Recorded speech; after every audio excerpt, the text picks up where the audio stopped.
Gift Biz Unwrapped, episode 328. So the more simple that we can keep a social post, oftentimes the better it's going to perform. Attention gifters, bakers, crafters, and makers. Pursuing your dream can be fun. Whether you have an established business or are looking to start one now, you are in the right place. This is Gift Biz Unwrapped, helping you turn your skill into a flourishing business. Join us for an episode packed full of invaluable guidance, resources, and the support you need to grow your gift biz. Here is your host, Gift Biz gal, Sue Monheit. Hi there. Thanks for joining me for the show today. I'm on my way back from San Diego right now, and we had a jam-packed weekend. First, we had a couple's wedding shower for my son David and future daughter-in-law Bree. Then we did some bridal dress shopping, and the weekend closed out with a splash at David's new action park. I'm in awe of these kids with their skateboarding, snowboarding, and surfing. If you know anyone who loves extreme sports and lives near Santa Ana, California, they have to go check this out. It's called Divert Sessions. Although I ski, you'd never catch me skateboard or even snowboard at my age. But I've lived my life around this scene through David, and I'm very familiar with the pros and all the gear.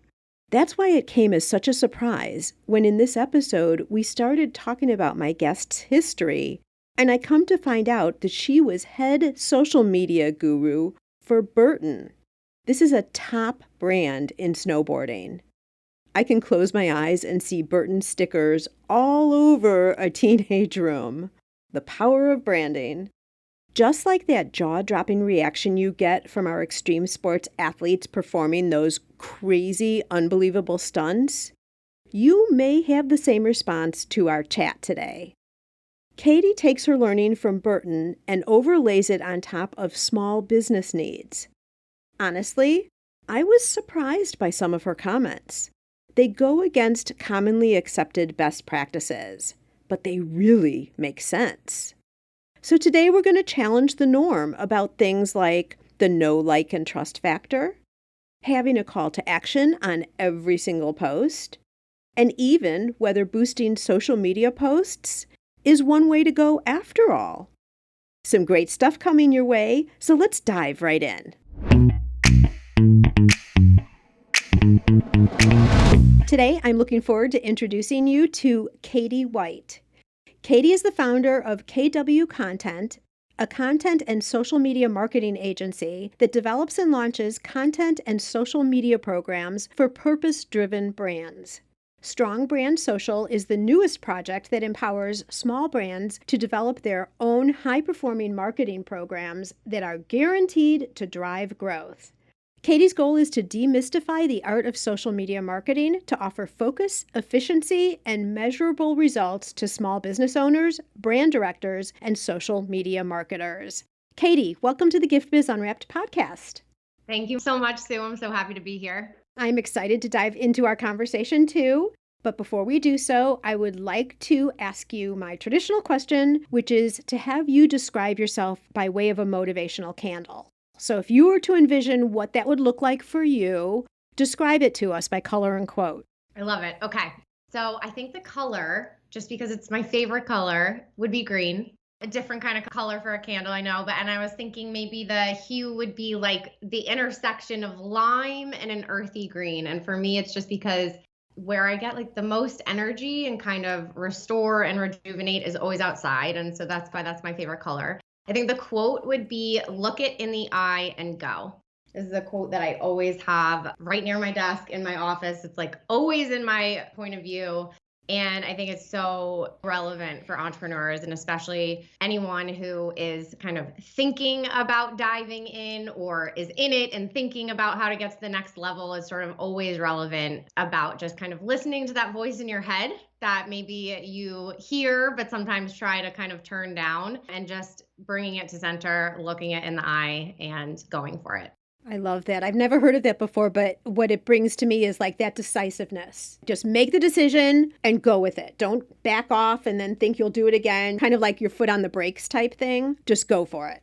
Exactly. And no, you can always pivot, right? I love how you just pointed that out. Like, just make the decision and go for it, because I think so often we can talk ourselves out of decisions by creating problems that don't exist yet. It's like, well, what if this happens? What if that happens? And just trusting that if this or that happens, you'll address it and you can always pivot and handle it and take it in stride. So I love that. Yeah, you're so right. And how much energy and worrying and time do we waste thinking of all those what if scenarios when a lot of them aren't even going to happen? Yeah, a lot, years and years.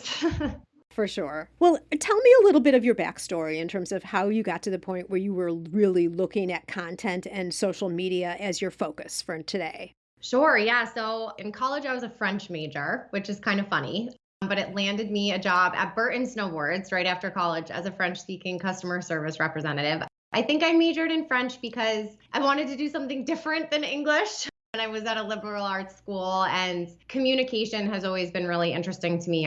The earliest, I think my dream career one day would just to be a pure writer. And that's like, I remember when I was a kid, if I had a babysitter, I'd be like writing poetry on our new computer or whatever. So I always loved writing, and then I just love communicating. And so then I got a job at a snowboard company. For people who aren't winter people, it won't mean anything, but anyone who skis or snowboards will know the name Burton Snowboards. It's the biggest global snowboarding company in the world. And from there, I was really lucky to get a job inside of the late Jake Burton Carpenter's office. He was the founder, and at that time, he was the CEO. So I was in there, and I got my MBA while I was in his office. And I still was really interested in marketing, but at this point had absolutely no writing portfolio that was official of any kind, no marketing experience. But I think because I was coming from his office, I was able to kind of claw my way into the marketing department, which was kind of a big deal because it's a big company. And my first job was overseeing a women's blog. At the time, it was called burtongirls.com. And we had different contributors, and there was a lot of content going out. So I started doing a lot of writing, and I was in that role when our social media was pretty new at the time. We were one of the first brands on Instagram. This was back in, I don't know, 2011, 2012. So our social media manager left. I was the youngest person in that department, and they were like, instead of interviewing for this job, Katie will do it. And so I slowly took on social media responsibilities. By the time I left Burton, I was overseeing 3 different brands on social. Our kind of lifestyle brand, which is now the handle is Burton. I was overseeing Burton Snowboards, and then a goggle company that they own called Anon Optics. So I was overseeing those brands on Instagram, Facebook, Pinterest, Twitter, and also 2 different brand blogs at the time. So it was sort of trial by fire. There wasn't a lot of information at the time. I remember trying to do a lot of research on how to do things well and right, especially from a content perspective. And there just wasn't much. There's just so much more that exists now today, which is great. Yeah, that's kind of the story. Wow, I love hearing that story. I am very familiar with the Burton brand. My son is in extreme sports. In fact, he just opened up a snowboarding, skateboarding, surfing park. So Burton has been integrated into our life for years. So it's really interesting to hear what you were doing behind the scenes, because I know we've seen a ton of your work. It also, I was thinking, based on the time of social media evolution, even though you may not have felt like you had the experience and trial by fire type thing, everyone was doing it because it was still so new back then. Right, exactly. And it was kind of the glory days. I will admit, it was you showed up and you just tried to put your best face forward with content, and you showed up for your community, and you tried to tap into trending hashtags were a thing on Instagram at the time. Kind of just were there every single day. You really had a great chance at growing. Of course, the algorithm is more finicky today than it was back then, but it was definitely a fun place to get started. For sure. And let's just face it, with social media, it keeps changing. The platforms change. I mean, nothing is left to be the same, even for a month, it feels like, in social media. So it's always changing. All right. So you had experience then with big brands, big audiences, and where was the evolution then to help those of us who are smaller, who really, really now need the help? Because when you're starting, you have really no clue. What was the transition there? Yeah, it's actually a funny story. So from Burton, I went into the beauty industry just for a year at this brand called Tata Harper Skincare, and they're big now. They weren't quite so big back then. So that was a great kind of proof point that I kind of was able to test some of my own methodologies that I had developed independently there and see that they worked, and really from a content perspective, I think when we talk about social media, it's always about what's changing. And what I love about my job is focusing on what doesn't change. And that's you're putting your customer at the center of your story, telling the right brand stories that they really want to hear. And that's the timeless stuff that's always important no matter what. So once I left Tata Harper to start KW Content, I had this grand plan that I was going to help small businesses. I was so passionate. I was so excited. And I went to do some market research, and I live in Burlington, Vermont, where there's a really cute downtown with a ton of incredible independent retailers. And I must have walked into 20 to 25 different stores just to see, if I could get them to talk to me a little bit about if social media was important to them and what were the problems that they were seeing with it. So this was in 2017. And I don't think I had a single business owner that acted interested in talking to me. Of course, any small business owners or especially retailers know that marketer is a dirty word sometimes. They did not want unsolicited advice. They felt like they probably were scared that I just wanted to sell them something when really I just wanted to have a conversation and understand. But it was a discouraging day, I would say, that pointed me back in the direction of bigger brands where I had experience. But what happened when COVID and the pandemic hit, we found this moment. First of all, our agency was under the gun. We didn't have any brands that were in essential spaces, so to speak. So my team was growing. And then we had a moment where we thought we were going to lose 80% of our revenue. So we pivoted and we launched Strong Brand Social in a 3-week time frame, our first product. And all of a sudden, there were all of those ideal customers that I had always wanted to work with, because everybody was trying to figure out how to pivot to online business, how to connect with the customers that they had and make sure that they knew that those brands were there online. And the rest is really history. We have generated almost 10,000 customers in the last 14 months. But more important than that, our community is amazing. It's filled with everything from handmade family-owned jewelry makers to alpaca farmers to beverage brands, food brands. I mean, it's artists, it's the whole gamut. And it is exactly what I always wanted when I started my business. And I just feel so fortunate to be connected with them.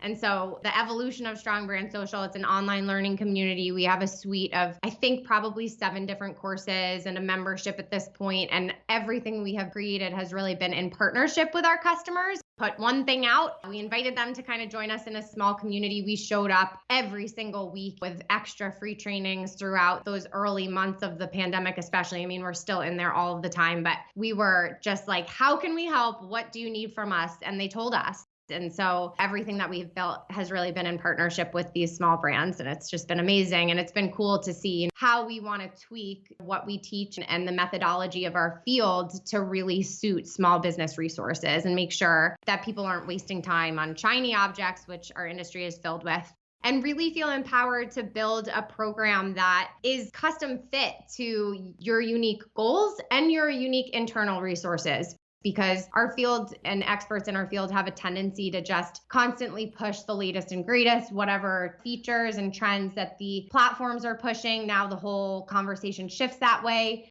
And if that works for you, there's nothing wrong with that. But my big fear is that that can be really daunting for small businesses. It can feel discouraging. Like, if I don't have video talent now, then what is even the point, kind of thing. And so we're really passionate about demonstrating that there's really no wrong way to do this, as long as you have your customer in mind and you tie your content and your social media publishing schedule to your business goals and you measure results and you optimize. Then it can look really different and anything is possible. Yeah, I mean, listening to your story, I remember back to that time too, when all of a sudden there were no more live shows where a lot of handmade creators usually go to interact with their customers. And so many people were caught off guard to the point where they didn't have websites, they didn't have Facebook pages, they never needed it before because their life was just every other week, depending on where people lived in the country, they were out at all these shows and exhibiting. And all of a sudden, all of that, it's like cut off at the knees. And then with nothing. So from my perspective, what we saw last year were some people who didn't ever feel like they needed other types of things in place because they hadn't up to that point. And then they were caught unaware Or the other end of this was people, like you were just referencing, going after the newest shiny object all the time and jumping, and then feeling like I'm investing so much time and labor and guessing into these platforms and not really seeing how to analyze and judge whether it's coming back in any way because they're not necessarily seeing it in sales. And so people just throwing their hands up and saying, I don't know, like I almost give up. I actually was in conversation with someone this morning who was saying, like I feel like I have to constantly be feeding the social media monster. I mean, social media has so much potential. It's just we're struggling to get it right, Katie. I totally get it. And I think for what it's worth, for example, Instagram Reels, that's the really hot topic right now, right? And we have clients and we have students across so many different industries of so many different sizes. I think it's just so important to give people permission that if Reels aren't working for you, that's okay. You don't have to do them. For example, we have a global footwear client and Reels just they don't pay off the same way as just a traditional social media post with maybe $10 of spend behind it does. And I know that it's really important for small brands. Some people are okay with spending a few $100s a month. Some people really, really don't want to. But I think that what I'm really interested in is empowering small brands to create a content and social media strategy that is algorithm proof. And if you're willing to put aside $10 per post to help it get out to the ideal audience that you want to see, you can pull back on how much you're publishing. So let's say you post just 12 times per month and assign $10 to each post. You kind of grant yourself permission. First of all, now your posts are going to be distributed for a longer period of time.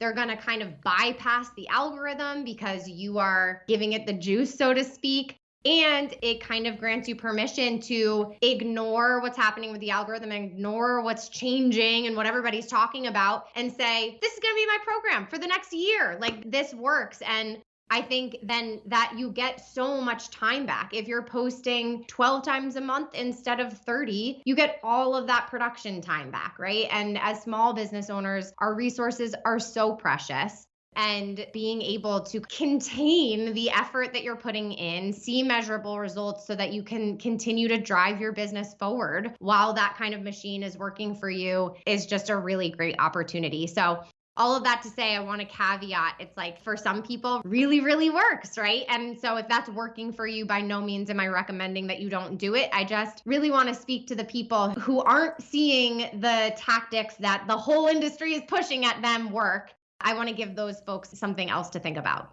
Okay, so I am like stopped in my tracks here because you're talking about something totally different than I've heard before. And first, when you just say the words algorithm proof, I feel like I've just come out of a massage or something. Like I'm so relaxed. That feels so good to me. So when you say, like, really, could it be, and let's dive into more of the details about this, but did I hear you right that you're saying that you don't have to be posting all the time, every day, with every portion of a platform that they give you in like all the different areas on Instagram, that there are people, now not everyone, I get that, but that there is the possibility that you could post 12 times a month, so that's 3 times a week, right? And then put some money behind those, but make those such high quality posts that the visibility is there and the reach is there?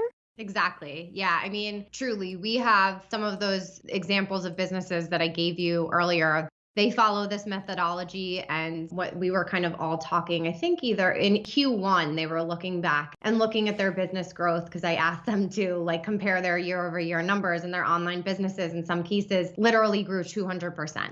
And that was just by doing this. I believe that of the case studies that I'm thinking of in my mind, none of them do reels. So I also think people say you have to post on stories 3 times a day. Well, we have a flour brand. It's a high fiber flour. And we're noticing like no one is looking at our stories. And we think that's because of our demographic. Our demographic skews at an age that is less likely to be looking at stories. So I just think, yeah, it's so important that we equip ourselves with the proper knowledge to be able to really think for ourselves, because that allows us to ignore the noise and get time back and clarity and calm, right? And so I'm super happy to dive into some of the details of kind of how we look at this. We have a pretty dialed framework that people can adapt to their own business model. Well, I'd be so curious to do that. Let's do it. Let's talk about it. It starts at the content level, right? So I always say there's 3 phases to building your content strategy. The first is strategic, where we're really squaring up. Who are we talking to? What are we saying? And what is it going to look like, feel like, and sound like? And that's kind of how do we want our brand to look? And how do we connect how we want our brand to look with what our customers really want from us and what they're doing on social media? So that's step 1, and we'll talk about that. There's kind of 3 pillars that we develop in that phase. Step 2 is then the tactical part. Like that's where we get into, okay, do we want to do reels? How often do we want to post? What budget do we have to get our posts out there further? Therefore, can we pull back on the volume of posts? All of that good stuff. And I think the real problem is that that's where everybody's starting. They're just kind of chasing their tails in the tactical part without really starting at the message part. And then the third phase of your content strategy work is really just you have to push it to market and let your community kind of give you feedback in the form of engagement and results. And then you're always optimizing. We teach a 3-pillar framework. And what I like to do, because I'm so obsessed with resource efficiency, and I'm obsessed with resource efficiency because it really doesn't matter. I've worked with Fortune 500 brands, and then I've worked with startups from nothing. It really doesn't matter who you are and what you have. No one ever feels like they have enough resources in content and social. Social just makes us feel that way. And so we really want to make sure that the 3 pillars of our content program are aligned with our 3 most critical business goals. So for me, our 3 most critical business goals are number 1, brand awareness, but more than brand awareness, I like to think of it as demand generation, right? Because in order to sell, we need to increase demand. So that's 1. So we need a pillar that aligns with that. And then the second goal, right, is sales. So we need a pillar that aligns with that. And then the third goal is loyalty, I would say, customer loyalty. And the real reason that we care about customer loyalty, other than the fact that we love our customers because we love our business, from the practical standpoint, it's profitability. Because if we can get customers to buy from us more than once, we're only paying to acquire them on that first sale. So on the second, third, fourth sale, it's a greater profit margin. Right. And referrals, I would imagine as well. 100%. So I align loyalty with advocacy. I think of those in kind of the same bucket. It's the same stories that will get people to stick around with you forever are the stories that will get them to refer you to their friends. So if we think about that first pillar, and then I guess I'd pause here and just ask people to think a little bit about one problem I have with our industry is the know, like, and trust model. And this might be a little bit of an unpopular opinion, but the problem with the know, like, and trust model on social media is that it's all about you. And if we take a step back and we think about social media, it's literally in the name, right? It's social. And so I ask people to think about, okay, remember before, and maybe we're getting back into it, a cocktail party. Let's say that you want to meet someone that you know, like you want to establish a relationship with them for whatever reason. Maybe you want a job and they can help you, whatever it is. You don't start that conversation when you get that introduction. You don't just start talking about yourself, right? You've probably done some research about that person. And you probably have looked for something that is mutual interest. So if you both have children, you might ask them about their children. That's something you have in common. If you both play golf, if you both play tennis, if you both like to snowboard, right? You're going to find that out ahead of time. And you're going to try to drop that into the first part of the conversation. And that is the same thing as pillar 1. It's mutual ground. It's common interest where you're not asking them to buy anything. It's the most social content. Okay, so would this be part of, first you have to really know and understand your customer. 100%. The value that you provide over and above your product. So whatever that would be what the content would look like. It's not just always, and in our industry that it's such an easy default is here's my product, here's the price, here's where to go. Buy it, right? And here's why I made this product, and here's why I love this product, and here, all of that stuff. Instead of other things, other areas where you have common ground to what you're saying, like with the cocktail party.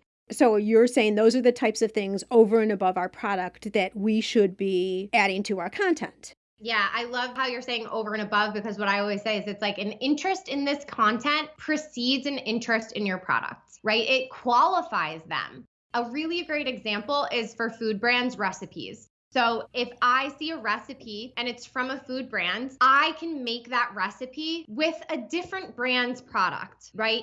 You are bringing value to me. However, if I come to your site and read that recipe, the brand also knows that that's an ideal customer, even if they haven't bought yet. So this mutual ground, it serves a lot of purposes It serves the purpose of providing value and establishing contact with your ideal customer.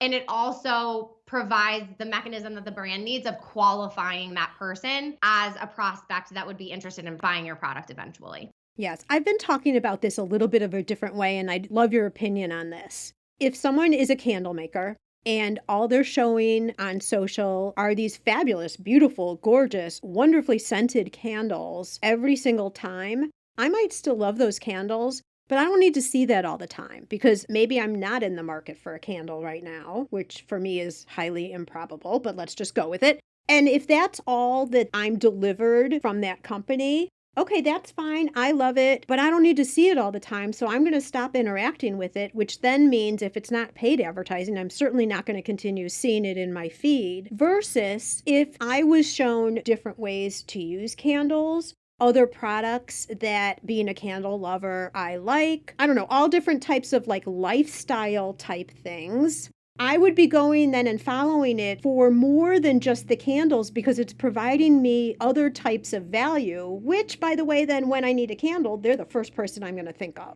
Exactly. That is pillar one. And the other thing that pillar one does, and the other thing that that type of content does, is if you see something that's new and different and interesting, you are more likely to share it. So that is how pillar one contributes to brand growth and demand generation. Because by sharing content that your prospects in your community just find interesting, it's new and it's different, it's entertaining, it's educational, that's going to be the thing that they hit that little arrow and share it with their friends. Hey, have you seen this? Oh my gosh, how cool is this? And now that generates this like halo ripple effect around your brand, gets it in front of more people, and AKA generates more demand and just awareness of who you are and what you're selling. This seems so obvious, but because so many people don't do it, and to your point, at some part of their conversation up till now, people repeat what they're seeing other people doing, right? Or what people are saying to do. But this seems like it would be so obvious if you just look at your own behavior, but we don't do it. I know. I think it's just because we're all so strapped for time and we try to fit. It's also funny because this is the content that's really fun. Like if we love our business and we love our product, it's the stuff that we probably have the most creative energy around. It's probably the stuff we find the most interesting. And it's a really meaningful way to connect with your audience. I think the reason why we don't do it is we're just, I don't know, content production stresses us out. We're not thinking about it this way. So we're just trying to get it done and check off the box. But then when we approach content in that way where it's like under pressure, it ends up kind of not being good, which then kind of decreases our relationship with it, right? It makes it feel, so it's kind of this a little bit of a vicious cycle, I think. Whereas if we start to think for ourselves in this way, we actually start to enjoy it, which then means that our content gets better, which means the entire thing becomes more fun and more impactful for our business. And you're saying we don't have to do this every day either. Exactly. Oh my gosh, you could do something like this. You could decide you're going to do one blog a month that has a few different tips in it and repurpose that blog, promote that blog once a week for the full month, just through a different angle. Promote the blog in social, right? Directing back to the article. Just wanted to make sure everyone would understand that connection there. So can you give us some tips on other ideas? Like it could be something that's trending.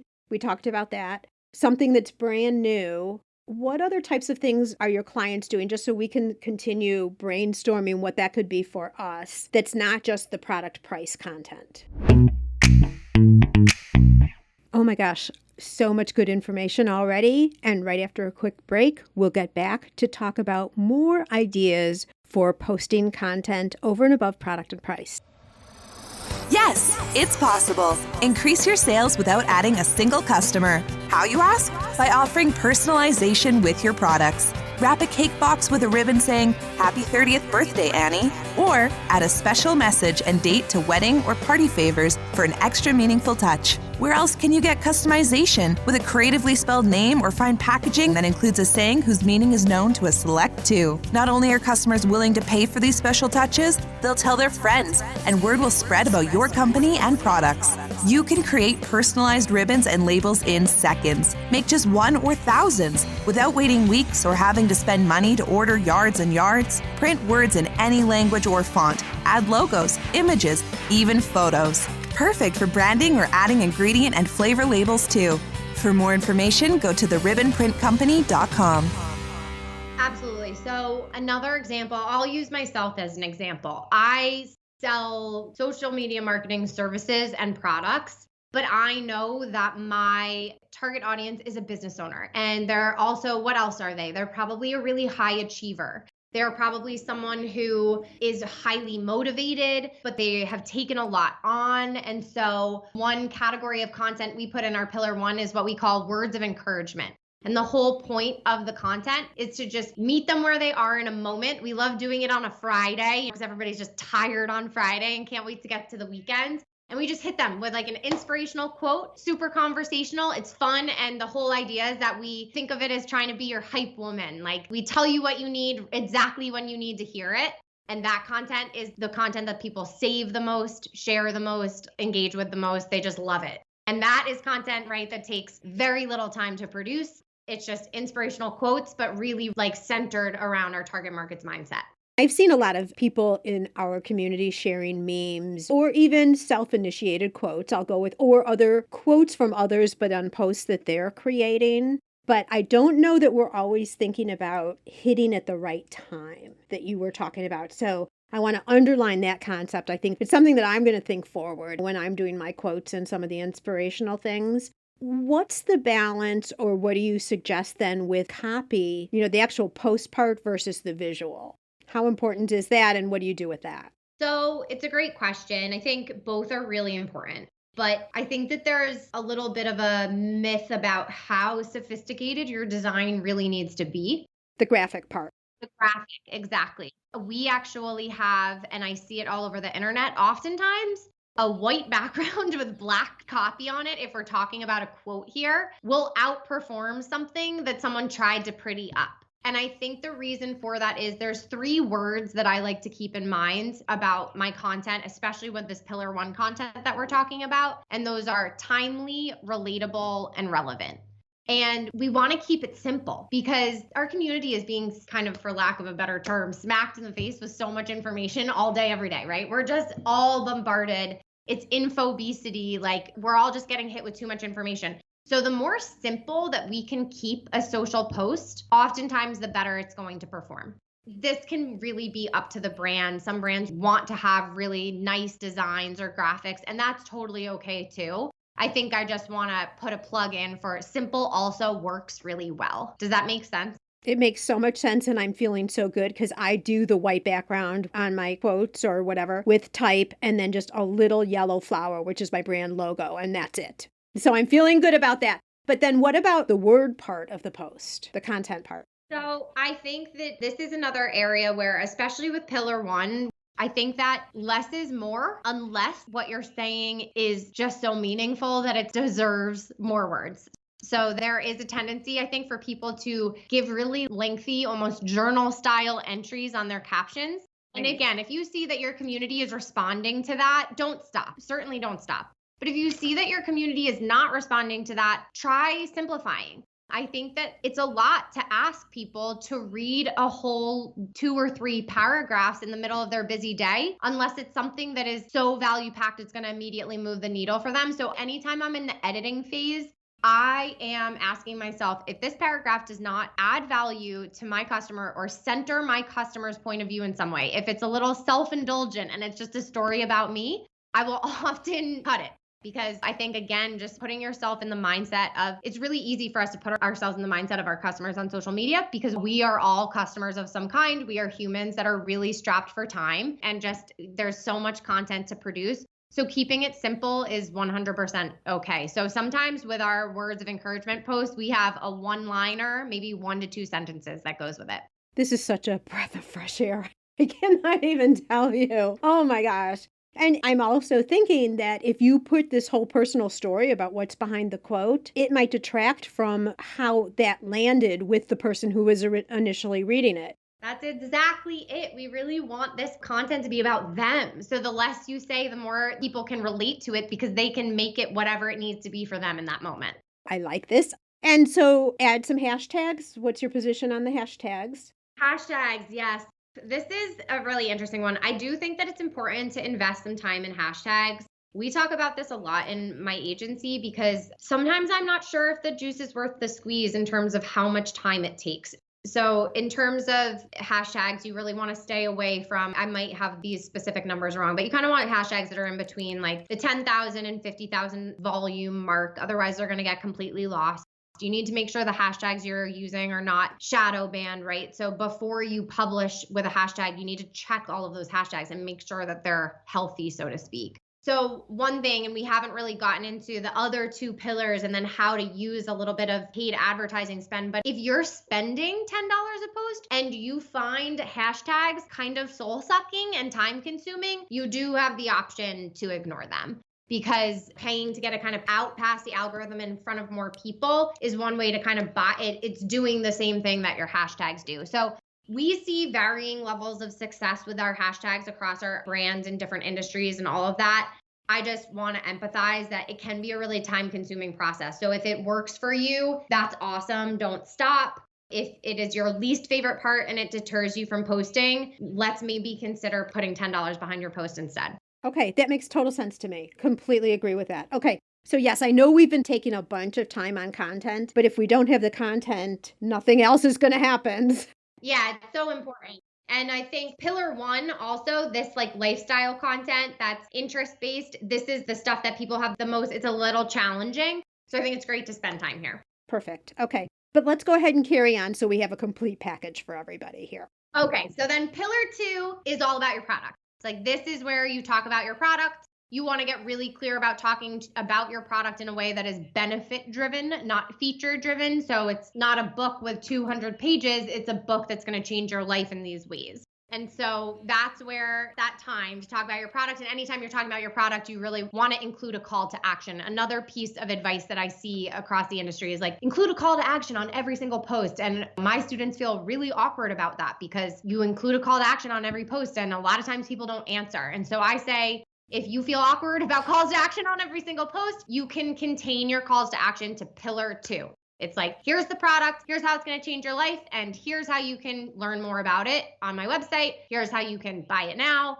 So that's really where you want your calls to action. And then pillar three, this is where all the know, like, and trust stuff comes in. So pillar three is about you. It's kind of, I like to think about it as this is the stuff that people hear. And when they've tried your product already, and then they read the story, that's what hooks them and they become lifelong friends there. And this is what makes them refer friends. So it could be that you're a woman-owned company. It could be that you use sustainable materials in the way that you produce your product. It could be that you use your grandmother's recipes and family secret recipes in the things that you bake. Whatever it is that really makes you, you, that's where pillar three content goes. Perfect. And the importance of that, of course, also is you then are separating yourself from anyone else who makes a similar type of a product. And you're giving content to someone to talk with you about. They can share, oh, I love this jewelry and here's why, because you fed them that information that is authentic.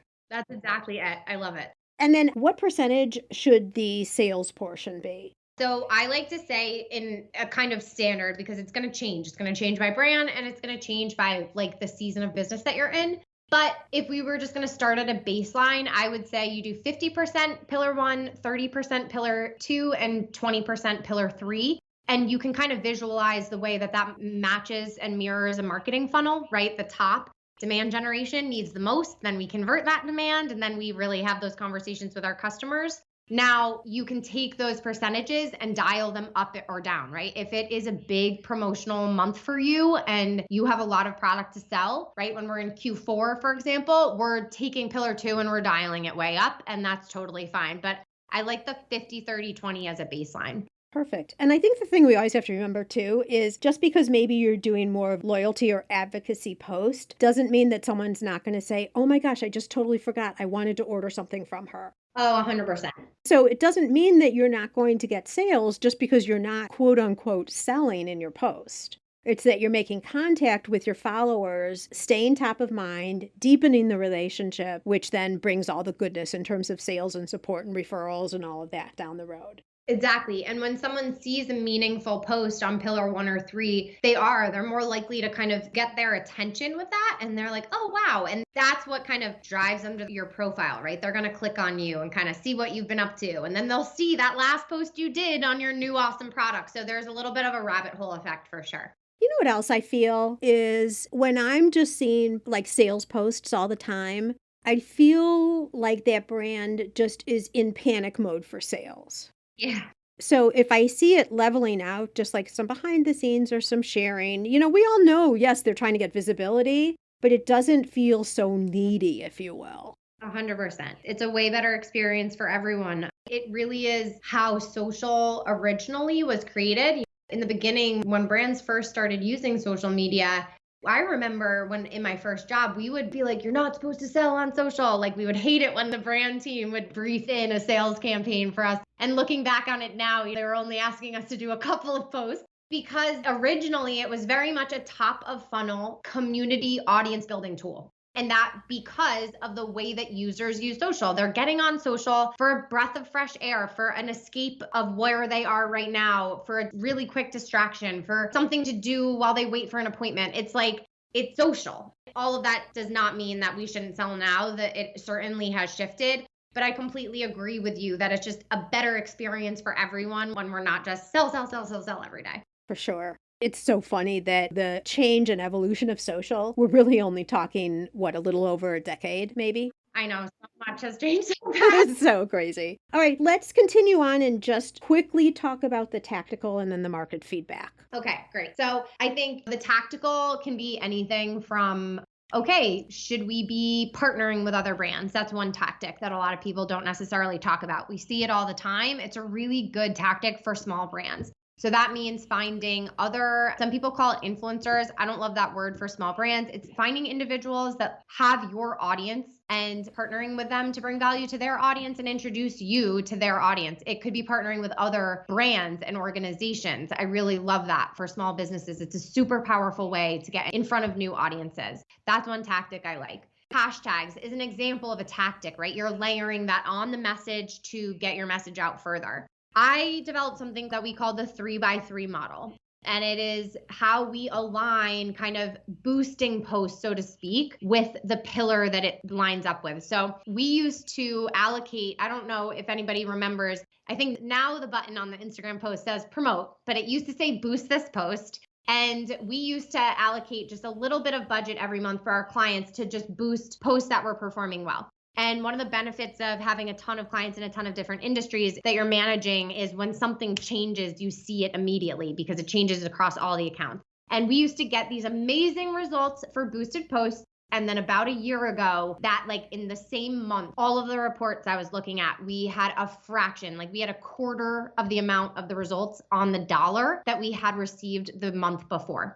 And so that's when we developed the 3x3 model. So what this means is, and this, I'm going to speak in super layman's terms and just know that you can learn more about this if you're not inside of Business Manager yet. But the idea, and Business Manager is Facebook's advertising tool. The idea is that if you're publishing pillar 1, pillar 2, pillar 3, because now your content is organized according to the customer journey, right? It's organized according to demand generation, sales, and loyalty and advocacy. That makes it really easy for you to decide who to target a message to. So if I'm publishing pillar 1 and I want to put $10 behind it, I am going to promote it to audiences that look like my customers, right? And then when I publish pillar 2, I'm going to promote it to warm audiences, people who have seen, maybe they have engaged with my posts recently, maybe they are my customers, maybe they are recent website visitors, right? They're really warm, they're ready to buy.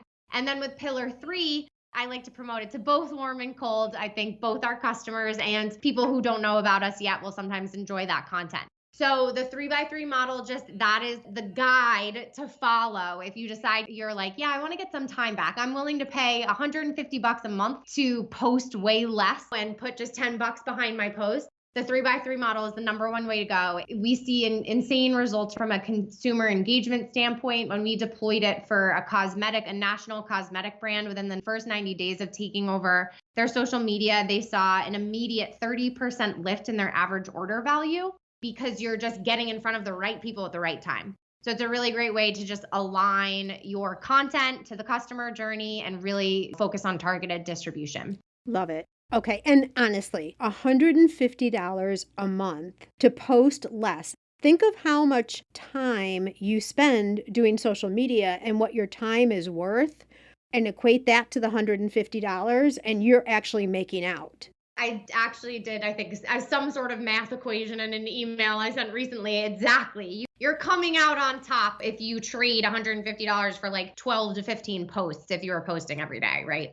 Seriously. I mean, the key is then you take that newfound time that you have and use it in activities that will help bring in more business. Exactly. So you're not just going off and you're free, that kind of thing. But even getting a little bit of time back to think freely, right? We all know that that's where going for a walk and thinking strategically is an incredibly high value use of your time compared to creating an Instagram post that's not going to move the needle. Agree 100%. So, what is going to happen with your 3x3 given the new Facebook policy issues with ads? So the only really way that it really hasn't changed much. But what we will think about is really keeping that customer journey on the platform. So the way that the privacy updates have impacted the pixel and are tracking the most is that when we send people off of Instagram or Facebook, the pixel will drop if they're not allowing us to track. So for example, we used to use a tactic where we would take a pillar one blog post and drive people to the website,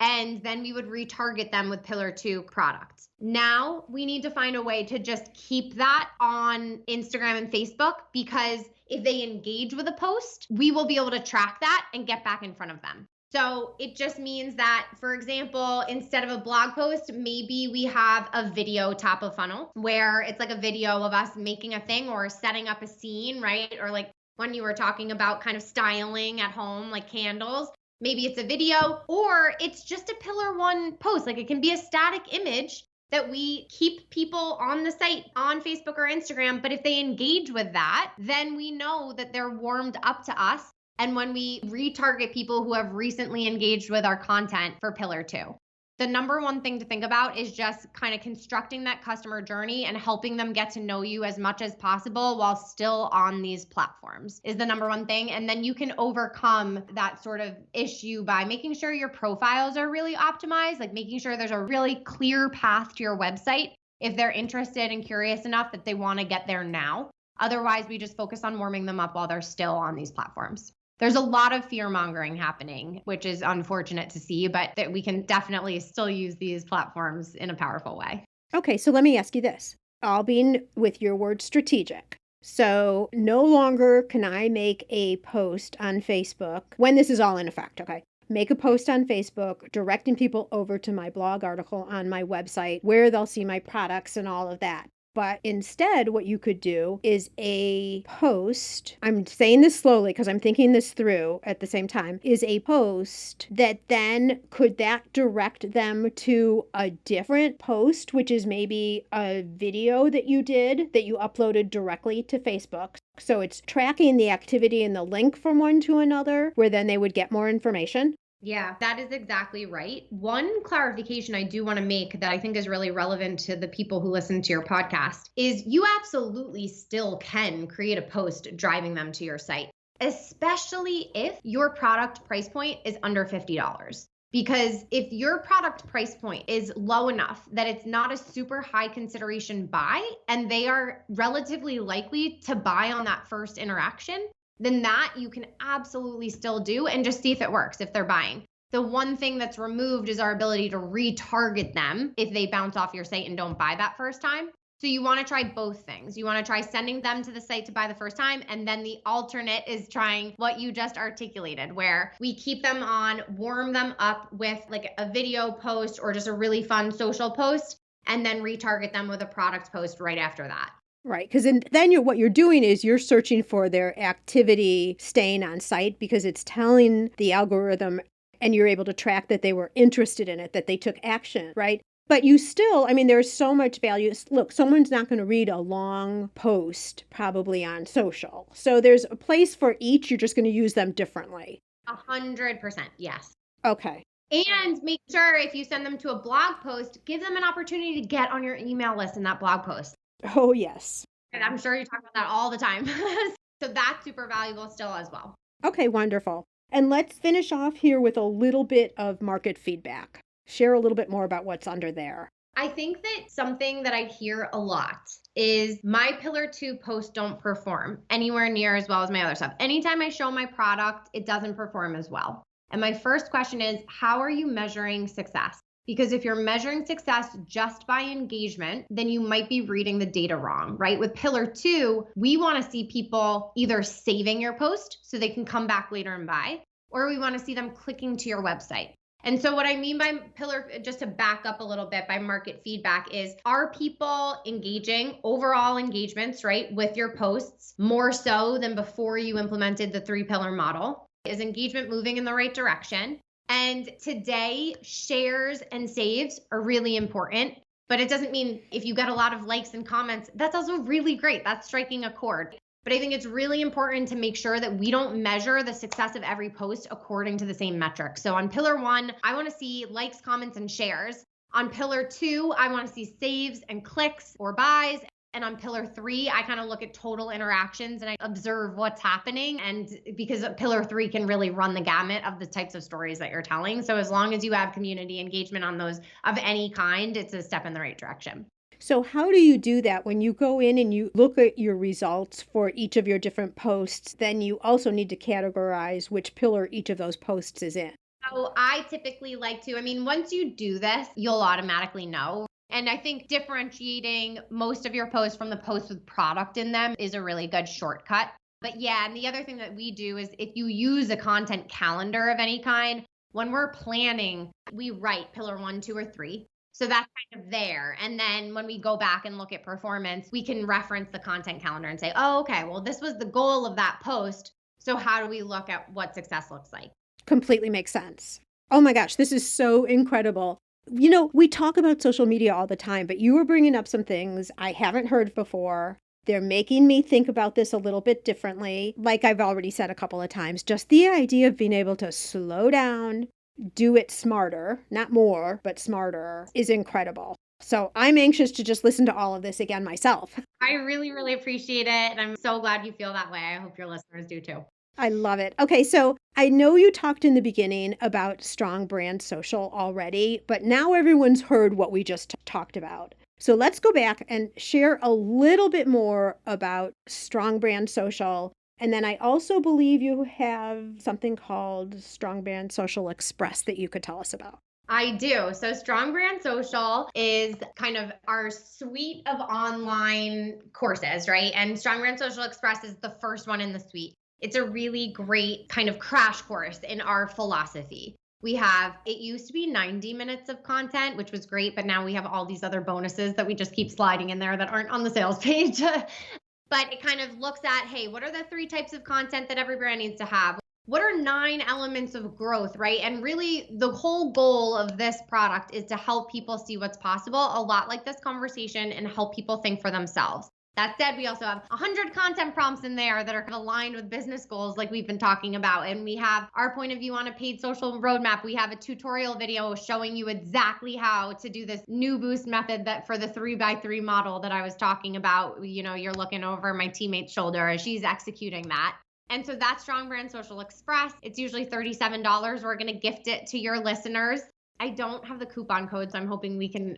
I do. It is SBS free in all caps. Awesome. Perfect. I love it. All right. So for your listeners only, and that's on strongbrandssocial.com. That'll take you there. Then the rest of Strong Brand Social, we have a course on building your content strategy where you work closely with me and my team to do that. So we kind of look at your 3 content pillars. And if you feel like, man, I think I get this, but I want more support on figuring out exactly what this looks like for me so that I can really stand out from my competition, that's a great place to do that. We have a membership community where then we work to help you implement your content strategy and all of that good stuff. And then we're always just all ears for what people need from us. Oh my gosh, this is amazing. So everybody go to strongbrandsocial.com/express1. This will be in the show notes, of course. You'll enter the coupon code, get into Katie's ecosphere. Because once you do, first off, you're going to get a deeper dive on everything that we've talked about already with all the other value adds that were just discussed. But then you'll also see what else is available. Oh my gosh, this sounds so freeing, so exciting, unbelievably amazing, Katie. Just to think that this is even possible. Thank you so much for having me, Sue. This was such a fun conversation. I love the questions that you asked. Well, you've been very generous also and forthcoming with like all the information. I don't even feel like you held anything back. And for that, I really, really appreciate it. Thanks again for being on the show. Of course. Thank you so much. I have to admit, I hear a lot of the same direction from our guests in terms of the standard way to do things. And that's significant because people don't keep doing and teaching it if it doesn't work. But it's also important for us to remember that there may be different ways that work as well or even better, as Katie shared with us today. I don't know about you, but I'm going to re-listen to this, analyze it against current systems that I have in place, and see if there's something new that I want to test. Perhaps I've gotten your wheels turning here. This podcast provides you with resources that you can refer back to at your convenience. And to do that, I have a great way for you to find what you're looking for. Have you ever listened to a podcast here, knew you wanted to write something down, re-listen at another time, or come back and grab a resource that was mentioned, but for the life of you, you can't remember what episode it was in? Well, now you can find it instantly. If you go to giftbizunwrapped.com/search, enter keywords on any topic you want, and not only will it tell you in what episodes the topic was discussed, but it will bring you to that exact spot. Grab and go style. Quick, easy, and you can be on your way to taking that newfound information and implementing it into your business. Whether it's a topic like SEO, you want to hear from other jewelry makers, or you're looking for a specific guest show. All now can be found through keyword search right inside this podcast. Yay! I'm so excited about it, and quite honestly, I've been using it for myself as well. That link again is giftbizunwrapped.com/search. As always, thanks for spending time with me today. If you found this show valuable, you know how much I love those rating and reviews. It would also be great if you share this podcast with others. It's a great way to pay it forward. And now, be safe and well, and I'll see you again next week on the Gift Biz Unwrapped podcast. I want to make sure you're familiar with my free Facebook group called Gift Biz Breeze. It's a place where we all gather and are a community to support each other. I've got a really fun post in there that's my favorite of the week, I have to say, where I invite all of you to share what you're doing, to show pictures of your product, to show what you're working on for the week, to get reaction from other people, and just for fun because we all get to see the wonderful products that everybody in the community is making. My favorite post every single week, without doubt. Wait, what? Aren't you part of the group already? If not, make sure to jump over to Facebook and search for the group Gift Biz Breeze. Don't delay. Come join us in Gift Biz Breeze today.